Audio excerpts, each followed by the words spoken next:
আসসালামু আলাইকুম ভিউয়ার, সবাই কেমন আছেন? আশা করি সবাই ভালো আছেন। আজকে যে ঘটনা ঘটছে সেটা হচ্ছে এই ধর্ষণ করছে 7 বছরের একটা মেয়েকে। দেখলাম ফেসবুকে, কতটুকু সত্য এটা জানি না, কিন্তু মিডিয়া আসছে। যতটুকু সত্য হয় বা সত্য হয়েছে না হলে তো মিডিয়া আসবে না। তাহলে আমরা এটা রাষ্ট্রীয় শোক ঘোষণা করা হোক, কারণ এটা খুবই দুঃখজনক। এই জন্য আমরা 5 সেকেন্ড নিরাপত্তা পালন করি। আসল কথা হচ্ছে মানুষের এত হতাশা, এর জন্যই এরা এই পথ বেছে নিয়েছে। কিন্তু আপনার যদি প্রয়োজন পড়ে আপনি বেশ্যাখানায় যান, বেশ্যাখানার ঠিকানা দিচ্ছি। সেটা হচ্ছে যন্ত্রণা উদ্যান যেতে পারেন, হাতির জিরে যেতে পারেন, আর ফ্লাইওভার আর ওভার ব্রিজ, এইসব জায়গায় অনেক বড় বড় মেশিন পাওয়া যায়। বড় বড় মেশিন মালালা জিনিস পাওয়া যায়। আর আমার মতন যারা মনে করেন যে বিয়ের পর শারীরিক সম্পর্ক করতে চান, তারা এর থেকে দূরে থাকে। ঠিক আছে? কারণ আমরা তো সিদ্ধান্ত দিয়েছি বিয়ের পরে।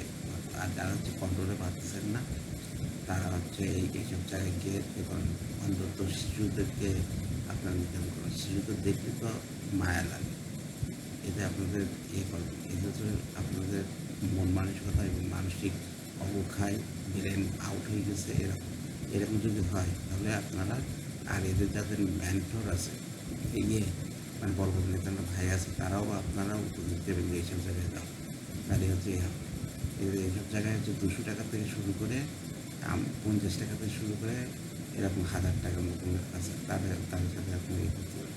আর দর্শকের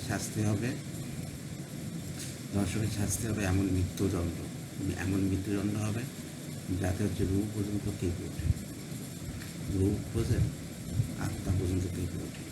তার রূপ এমনভাবে যে যদি ছেলে ধর্ষণ করে, ছেলে ধর্ষক হয়, তাহলে তাকে এইভাবে রূপ কবজ করতে হবে, বোতলের ভিতরে রূপটা পুড়তে হবে, পুড়ে আইসল্যান্ড মানে হচ্ছে বরফের দেশের ভিতরে ফেলাই দিতে হবে। আর মেয়ে যদি ধর্ষক হয়, মেয়েরা যদি ছেলেদেরকে রেপ করে, এটা বাইরের দেশে হবে। আমাদের দেশের মেয়েরা অনেক ভালো, অনেক ভালো। এরা আমাকে কোনোদিন খারাপ কাজে দেখে, এরপরে তো বলা যাবে যে এটা আমার খারাপ কাজ দেখে। আমাদের দেশের মেয়েরা অনেক ভালো। তা মেয়েরা যদি ধর্ষক হয়, তাহলে হচ্ছে আপনারা এই মেয়ের রূপ বের করবেন, বের করে বোতল মধ্যে পড়বেন, বোতল পুড়ে ও আগ্নেয়গিরি বা আগ্নেয়গিরির মধ্যে ফেলে দেবেন। এত সহজ আছে। আল্লাহ গজব করবে, আল্লাহর গজবকে ভয় করবে।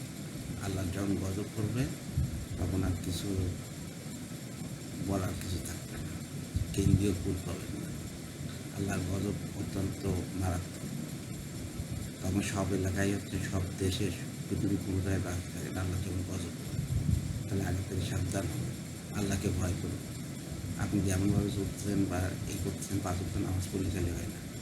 আল্লাহকে ভয় করুন। লেনদেন, মানুষের হক, ধর্ষণ, এটা হচ্ছে মানুষের হক। মানুষের হককে নষ্ট করতেছেন আপনারা। ফুটফুটে বাচ্চা, তাদেরকে আপনারা ধর্ষণ করতেছেন। এর বিচার আল্লাহ করবে। যখন বিচার করবে তখন হচ্ছে কবরে গেলে সারা ঘাটে খুঁজে ফেলবে।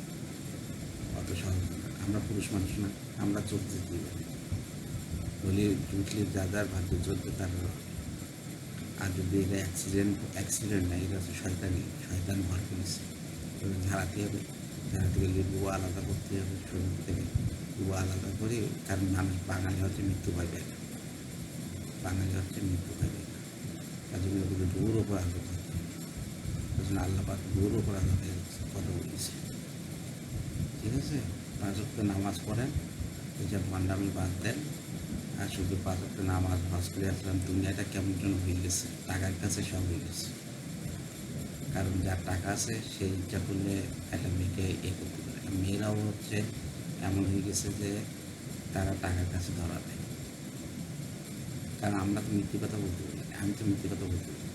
যদি হয়ে যায় তাহলে তো ভুল করে অন্তে গেলে মামলা মাফ করে দেয়। আমি কম মিথ্যে কথা বলি। ঠিক আছে? মিথ্যে কথা বলতে পারি। 10 টাকার ব্যবসা যদি বলে 10 টাকার আয় করেছি, একটা 10 টাকায় বলি, আরও 9 টাকায় বলি। আর অন্যরা কী করে 1 টাকা আয় করলে বলে 100 কোটি। এই ওদের সাথে আমার সাথে আমি ছোটোবেলা থেকে বড় হয়েছি হচ্ছে মেয়েদের সাথে মেলামেশা করতে করতে।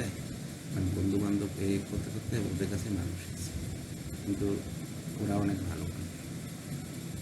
সবাই ভালো থাকবেন, সুস্থ থাকবেন, আর এই ধর্ষণ শুনে আর না শুনে এই খারাপ আওয়াজ আমার কানে পড়বে না। এই ফলাফল হবে খুব ভয়ঙ্কর। সরকারের কাছে অবলম্বন এই ধর্ষকদের বিচার করা আর না আনে এই মূল অপরাধ আছে।